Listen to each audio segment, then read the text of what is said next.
For more on what is being called the most important general election in a generation, we bring in Nile Gardiner. He is the director of the Heritage Foundation's Margaret Thatcher Center for Freedom.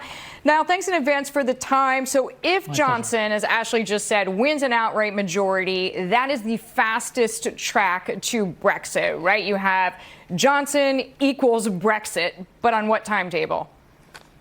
Well, that's absolutely right. And so far, the vast majority of polls have pointed to a Conservative majority. So we'll see if those polls are correct, especially once the first exit polls come out at 10 p.m. UK time. In terms of the timetable, Boris Johnson, if he gets a majority, is committed to delivering Brexit on January the 31st.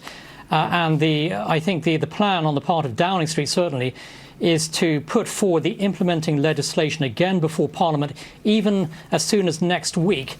And the goal will be to get Parliament to approve the EU withdrawal agreement, the implementation legislation for that agreement by Christmas. And that will enable then the UK to leave the EU on January 31st. Then that begins a transition period, actually, which goes through until the end of 2020.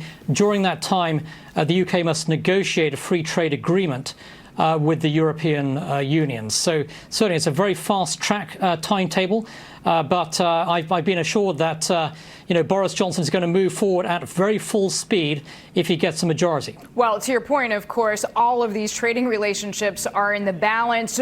But Ashley, going back to something else that he said, what if there is a lack of a clear majority? It doesn't sound like you think that's going to happen, but essentially Ashley told us just moments ago that Corbyn and Labour have put themselves in a difficult situation. What's the worst case scenario here? Well, I think certainly our worst case scenario is that you have some kind of hung parliament which results in a Labour-led coalition government. I think that would be an absolute nightmare for Britain. I'm in no doubt as well that the Labour Party will destroy the Brexit process. After all, most of the Labour leadership are opposed to Brexit.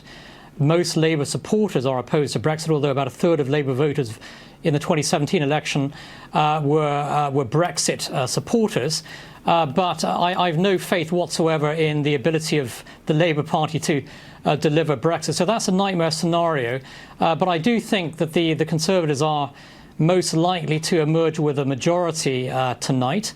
And I think if Jeremy Corbyn became the Prime Minister, it would be an absolute disaster for Britain. It would wreck not only Brexit, but also the special relationship with the United States.